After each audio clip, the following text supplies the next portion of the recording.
In the boundless darkness of space, giant spirals of light are born.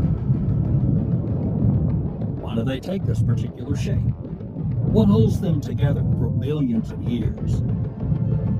And why does this order eventually break down? Spiral galaxies are among the most enigmatic structures in the universe. Nearly 70% of all known galaxies follow this pattern. But what dictates this order? Gravity? Dark matter? Or something we've yet to explain? These colossal vortices of stars, gas, and dark energy rotate with astonishing precision. Yet the hidden dynamics of their existence continues to baffle scientists. Let's delve into the depths of space and attempt to unravel the mystery behind their mesmerizing symmetry.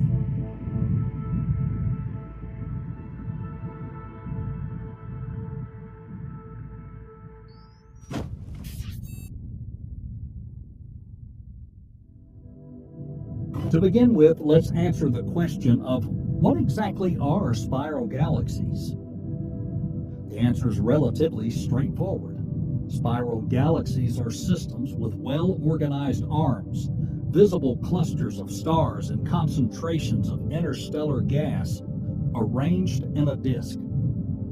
Despite their frequent occurrence, the processes that lead to their formation and maintain their structure remain a subject of ongoing debate. Spiral galaxies exhibit a wide range of structural variations. Some systems display well-defined symmetrical arms known as grand design spirals, while others appear more fragmented, with multiple arms that are difficult to count. Some galaxies also feature a central bar from which spiral arms extend. The formation of these barred spirals suggests that internal dynamics can differ significantly from one galaxy to another. Moreover, the color distribution within spiral galaxies provides insight into their stellar populations. In some galaxies, the arms are dominated by younger, hotter stars that emit light in the blue part of the spectrum, while in others, older, redder stars are more prevalent. These differences indicate varying histories of star formation and distinct underlying conditions within the galaxies. Additionally, some galaxies that initially appear to be spirals may exhibit unusual features due to interactions with neighboring galaxies.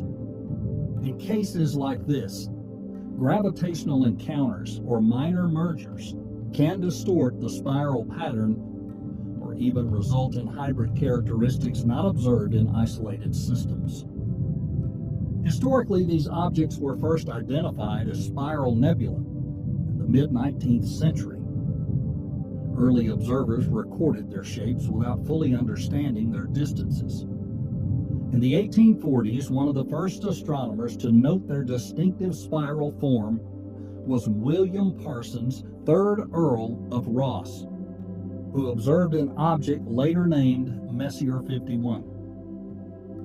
At the time, these objects were not recognized as full-fledged galaxies, but were instead considered isolated patches of light, and the term nebula was used for any diffuse astronomical object. Nearly a century later, in the 1920s, a breakthrough occurred when observations confirmed that these nebulae were not part of our galaxy, but rather separate islands of stars.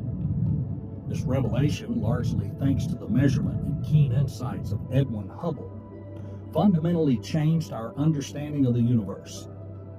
Recognizing that these spiral structures existed beyond our own Milky Way expanded the cosmic scale in which we situate ourselves, proving that our galaxy is just one of many. However, following these early milestones, science encountered a major challenge known as the winding problem. When it it was discovered that stars in a galaxy do not rotate as a single unit, but move at different speeds depending on their distance from the center, it begged a perplexing question. If all matter in a spiral galaxy rotates at varying speeds, why don't the arms wind up tightly and disappear over time? Early theories suggested that galaxies might rotate as solid bodies. However, further research revealed that stars closer to the center complete their orbits more quickly than those on the outskirts. This differential rotation led to the expectation that over billions of years, the arms should become tightly wound, contradicting what we actually observed. Instead, the arms remain relatively open and stable, raising a fundamental question about the mechanisms that preserve their structure. Several theories have been proposed to address this issue, each attempting to explain both the formation and persistent existence of spiral arms. One of the most well-known explanations is the density wave theory introduced in the 1960s.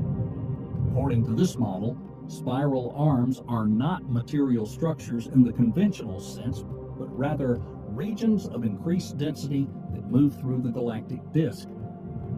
As stars and gas pass through these regions, they experience a temporary increase in density, triggering star formation. The co-authors of the theory compare this effect to a traffic jam on a highway, where the flow of vehicles slows down but individual cars continue to move forward. While this model explains the symmetry observed in many spiral systems, it leaves unanswered questions about the origin and sustained nature of these waves. An alternative explanation considers a mechanism based on self-propagating star formation. According to this point of view, new stars form in denser gas regions, and subsequent shock waves from supernovae trigger further star formation in neighboring areas. This chain reaction can lead to the formation of loosely organized spirals. The resulting structures, often called flocculent spirals, are less symmetrical and stable than those explained by density waves. While this theory accounts for the patchy appearance of some spiral galaxies, it fails to adequately explain the highly regular grand design spirals observed in most cases. The third theory, known as swing amplification, suggests that small perturbations in the disk, possibly from collisions between gas clouds or gravitational interactions with nearby objects, can be significantly amplified by the galaxy's differential rotation. These small initial disturbances can grow into well-defined arms. While oscillation amplification can lead to noticeable features, simulations indicate that the resulting arms may be transient unless continuously reinforced by additional perturbations.